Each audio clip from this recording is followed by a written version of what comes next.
Anda kembali menyaksikan Kompas Siang. Saudara, masih bersama saya Elgin Fridianto. Satu korban kritis akibat ledakan kapal MT Federal II di Batu Aji, Kota Batam, Kepulauan Riau, meninggal dunia pada Kamis. Sebelumnya, korban sempat dirawat di ICU Rumah Sakit Mutiara Aini dengan luka bakar mencapai 80%.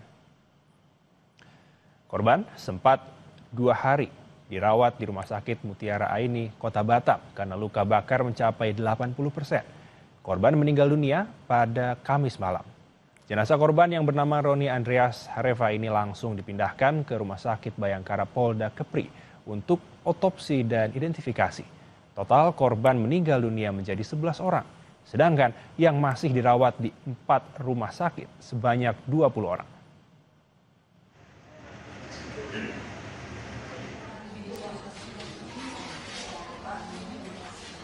Sebelumnya, saudara, 10 korban meninggal dunia akibat ledakan kapal tanker MT Federal II di galangan kapal PT ASL Shipyard Indonesia Batu Aji, Kota Batam, Kepulauan Riau diserahkan kepada keluarga. Tim Dokes Polda Kepulauan Riau menyatakan ke-10 jenazah teridentifikasi. Penyebab kematian seluruh korban disebabkan oleh luka bakar akibat ledakan di dalam kapal. Proses penyerahan semua korban dilakukan di Rumah Sakit Bayangkara Kepulauan Riau.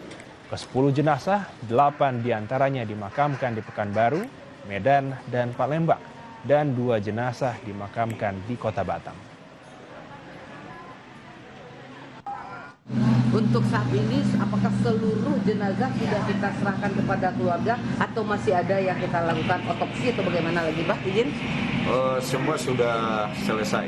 Ya. Jadi dari 10 korban yang kita identifikasi ini, semuanya luka-luka yang ditemukan itu luka identik dengan luka bakar ringan, sedang, dan berat.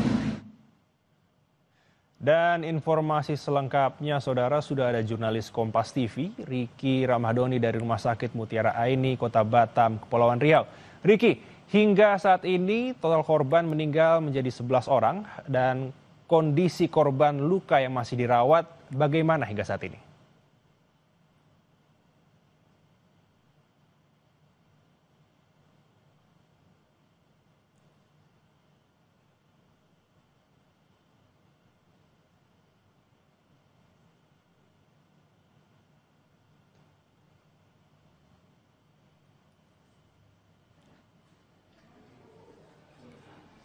Riki?